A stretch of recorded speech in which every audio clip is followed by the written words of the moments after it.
On December 6, 1941, the class of 1942 is preparing to get their pictures for the cadet.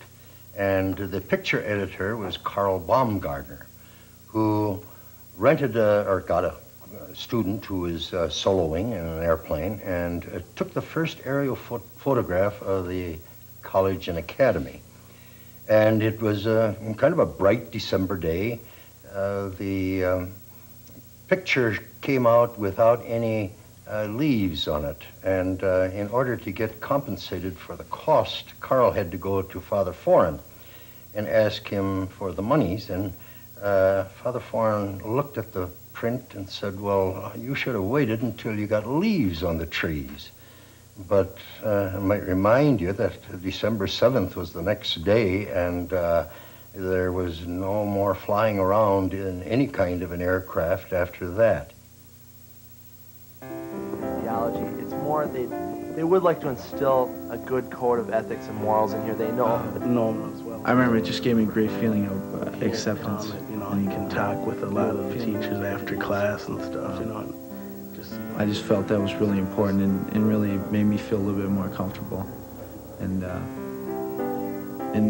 don't know, it showed me just a lot of the compassion that is shown around here. And I think I've been able to see that a lot the last 2 years. Like college, a lot of different kids that wanted to go into Cal here, and you know, and in the long run, it's going to help me out because when I get to college, I'm going to, you know how to study, and that's, you know, that's the main thing. Not just the kids just studying, you know, everybody helping each other. This is the game we've been waiting for.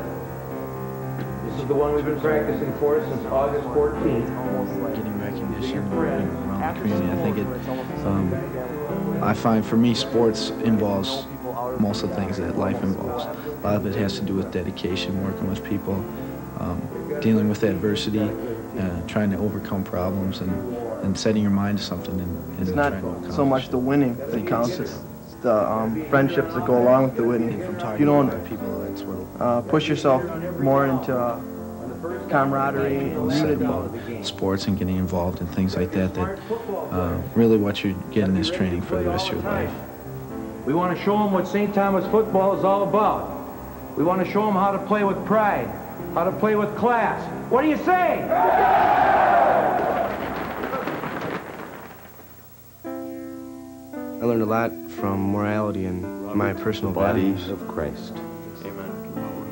Everybody more, you know, life, and how God plays a part in your life, and you know, just think about life and stuff. Christian commitment, dedication to religion, he's the best friend you can ever have. Belief in what at the end of junior year, strength in what they do. Get to take a lot more responsibility. It gets to be pretty exciting actually when we start planning for next year. That are going to be going on next year, and all the things that we'll be able to learn. The family of the St. Thomas family, and that's what makes it special.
Well, you know, when I was thinking about it, it struck me that tradition is history of things, and we hear a lot about the various aspects of the school, and the thing that keeps coming back as I've been here for the 12 years I've here have been here is good people.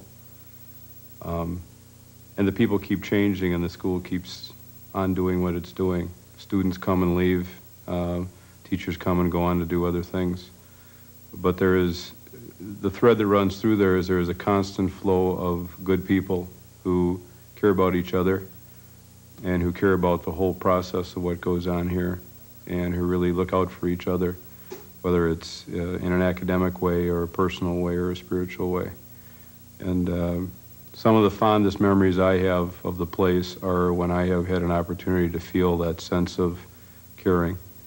You know, when you see a student in a classroom who really wants to learn and appreciates the opportunity to learn and is thankful very well for that. The first class I taught when I was a new teacher at St. Thomas Academy.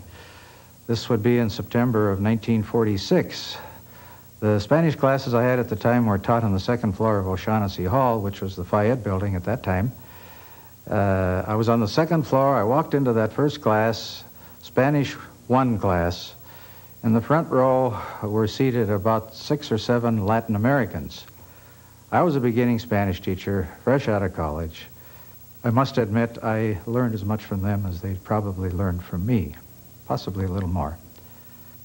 I spent 6 years in the Marines, made 7 assault landings in the Pacific. You know, so I'm not a warmonger now, believe me. I just know what valuable things are contained in the military ethos or department, or what do you call it here. And I'd hate to see this diluted. I ran the risk of doing a show called Child's Play by Robert Morosco. It was about horrible dark doings in a small Catholic boys' boarding school. And the cast of characters called for 9 students and 3 lay teachers in this school and 3 priest teachers in the school. So with probably more daring than wisdom, I cast the 9 students with students from school, and the 3 lay teachers with lay teachers from school, and the 3 priests in the cast with 3 priests from the staff here. I humbly gave myself the smallest faculty role, and overlooked the fact that that role had absolutely every funny line in the script. I think the place has some pretty terrible things about teachers, and I think it's indicative of how secure we are, not complacent but secure in our tradition here. Back in the days before World War II, the military department was probably the richest in effectiveness of any of the departments of the school. We had an excellent staff. First there was Captain Tyson. My father was very proud of the fact that he attended the academy. He decided early to send his sons there. When I was a student at Durham Hall, it was good, it was necessary, it was fine. One did date, but it was better to date a cadet. Finally, when in the late 60s I got into education myself, I was applying at the various private schools around the Twin City area, but always in the back of my head there was this notion, this little open door, that if, just in case, St. Thomas Academy ever opened its doors to a woman faculty member, that I was going to be the first to apply and that I was going to get that job and I was going to be very happy there. Okay, I think and it's true. What's impressed me the most about being at the Academy for all these years is the concern that people have for other people. And probably the most important thing that's happened to me since I've been here is the fact that in the spring of 1981, my father died, and the support that I had from the people in the community, not only the students, but the faculty and the other parents, and my mother had, was just unbelievable. The number of students that came to the wake, the number that came to the funeral, the number that came to the cemetery, something I'll never forget. One of the old adages of teaching, I suppose it came from Mark Hopkins sitting on the end of a log, or a teacher on one end and a student on the other.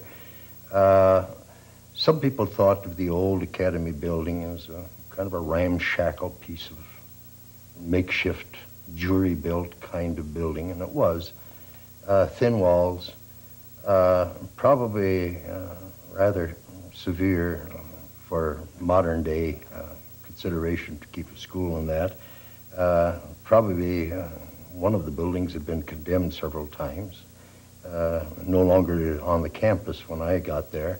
But wooden teaching is one of the things we don't want. What we wanted is kind of marble teaching even in wooden walls.